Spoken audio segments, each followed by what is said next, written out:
प्यारे बच्चों, कैसे हैं आप सब? आशा करती हूँ आप सब अच्छे होंगे, स्वस्थ होंगे। स्वागत है आपका इस कक्षा में। आइए आज हम पढ़ते हैं व्याकरण का पाठ 16 विराम चिन्ह। ठीक है, विराम का अर्थ होता है रुकना। कई बार जब हम बातचीत करते हैं ना किसी से, आपस में जब हम अपने विचार एक दूसरे को शेयर करते हैं तो बात करते करते कभी हम बीच में रुक जाते हैं, छोटा पोज ले लेते हैं, अपना वाक्य खत्म कर देते हैं। तो ये बीच बीच में जो रुकना होता है, इनको विराम चिन्हों के द्वारा प्रस्तुत किया जाता है। तो आइए देखते हैं। विराम का अर्थ होता है रुकना या विश्राम लेना। बातचीत में किसी शब्द या वाक्यांश पर बल देने के लिए हम थोड़ा रुकते हैं ताकि हमारी बात दूसरे व्यक्ति को समझ आ सके। यदि हम लिखते समय भी इस प्रकार का विराम न लें, अर्थात अपनी बात को स्पष्ट करने के लिए विराम चिन्हों का प्रयोग न करें, तो बात समझ में नहीं आएगी। मोहन को रोको मत जाने दो, मोहन को रोको मत जाने दो, मोहन को रोको मत जाने दो। इसमें यह है कि उसको रोक लो और इस वाक्य से पता चल रहा है कि उसको रोको मत। तो देखो, एक चिन्ह से ही वाक्यों का मतलब बदल गया। तो इन वाक्यों में विराम चिन्ह यानी अल्प विराम का स्थान बदल देने से वाक्य का अर्थ बदल गया है। तो इस प्रकार अर्थ की स्पष्टता के लिए विराम चिन्हों का प्रयोग आवश्यक हो जाता है।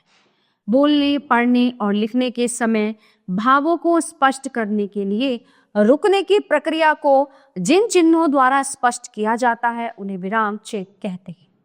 प्रमुख विराम चिन्ह: पूर्ण विराम, ये देखिए सब यहाँ पे इनके साइन यानी चिन्ह दिए हुए हैं। प्रश्न सूचक, विस्मयादि सूचक, अल्प विराम, अर्ध विराम, निर्देशक, विवरण चिन्ह, योजक, उद्धरण चिन्ह और हंस पद चिन्ह। अब प्रयोग की दृष्टि से विराम चिन्हों को दो भागों में बांटा जा सकता है। कैसे? वाक्य के अंत में प्रयुक्त होने वाले विराम चिन्ह और वाक्य के बीच में प्रयोग होने वाले विराम चिन्ह। ठीक है, कई बार वाक्य फिनिश हो जाता है, खत्म हो जाता है, तब हम चिन्ह लगाते हैं। कुछ चिन्ह ऐसे होते हैं जो हम बीच में लगाते हैं। ओके, सो वाक्य के अंत में प्रयुक्त होने वाले विराम चिन्ह। सबसे पहले बात करेंगे पूर्ण विराम की। प्रश्न सूचक तथा विस्मयादि बोधक वाक्यों के अतिरिक्त अन्य वाक्यों के अंत में पूर्ण विराम का प्रयोग किया जाता है। जैसे यदि वर्षा हुई तो मैं नहीं जाऊंगा। प्रश्न सूचक चिन्ह, प्रश्न सूचक वाक्यों के अंत में इसका प्रयोग किया जाता है। जैसे क्या तुमने अपना गृह कार्य पूरा कर लिया, मतलब कुछ भी प्रश्न पूछा जा सकता है। विस्मयादि बोधक, हर्ष, दुख, घृणा, शोक, आश्चर्य, विस्मय आदि भावों को व्यक्त करने वाले वाक्यों के अंत में इसका प्रयोग होता है। यदि विस्मय सूचक शब्द के बाद इसका प्रयोग किया जाता है, तब वाक्य के अंत में पूर्ण विराम या प्रश्न सूचक चिन्ह का प्रयोग होता है। जैसे अरे मोहन तुम यहाँ आश्चर्य के लिए, आपकी यात्रा सफल हो, शुभकामनाएं। वाक्य के बीच में आने वाले विराम चिन्ह।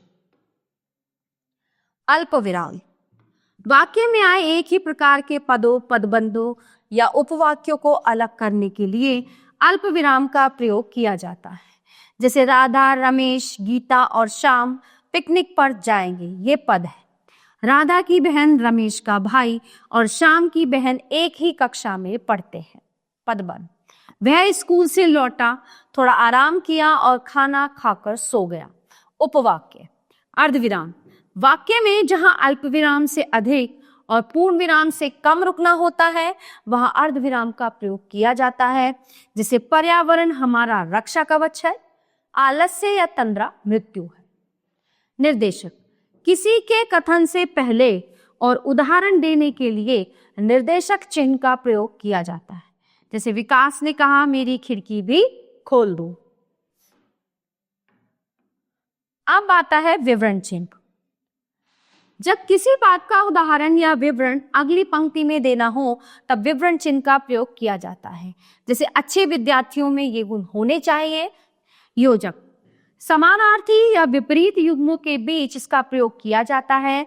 जैसे दिन रात, जैसे जैसे, भूखा प्यासा, अच्छी बुरी, माता पिता, भाई बहन, इस तरह से।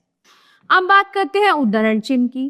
किसी कथन को मूल रूप में उद्धृत करने के लिए दोहरे उद्धरण चिन्ह का प्रयोग किया जाता है, यानी कि डबल इन्वर्टेड कोमा। कैसे? सुभाष चंद्र बोस ने कहा था, अब ये देखना यहाँ पे लगे हैं दोनों चिन्ह, तुम मुझे खून दो मैं तुम्हें आजादी दूंगा। उद्धरण चिन्ह का प्रयोग किया किसी लेखक के उपनाम, कविता, लेख, पुस्तक के शीर्षक को उद्धृत करने के लिए इकहरे उद्धरण चिन्ह का प्रयोग किया जाता है, जैसे रामधारी सिंह दिनकर, सूर्यकांत त्रिपाठी, निराला। ये पंक्तियां जयशंकर प्रसाद की अमर कृति कामायनी से उद्धृत की गई हैं। हंसपद, वाक्य लिखते समय यदि कोई शब्द छूट जाए तो उसे लिखने के लिए हंसपद या त्रुटिपूरक चिन्ह का प्रयोग किया जाता है। जैसे आजकल चारों ओर भ्रष्टाचार व्याप्त है, ठीक है ना, आजकल चारों ओर, अब यहाँ पे और मिसिंग था तो यहाँ पे त्रुटिपूरक चिन्ह लगा के और लिख दिया, चारों ओर भ्रष्टाचार व्याप्त है। तो प्यारे बच्चों, ये था हमारा पाठ विराम चिन्ह, जो यहीं पे समाप्त होता है। आशा करती हूँ आपको अच्छे से समझ आया होगा। मिलते हैं अगली कक्षा में। धन्यवाद।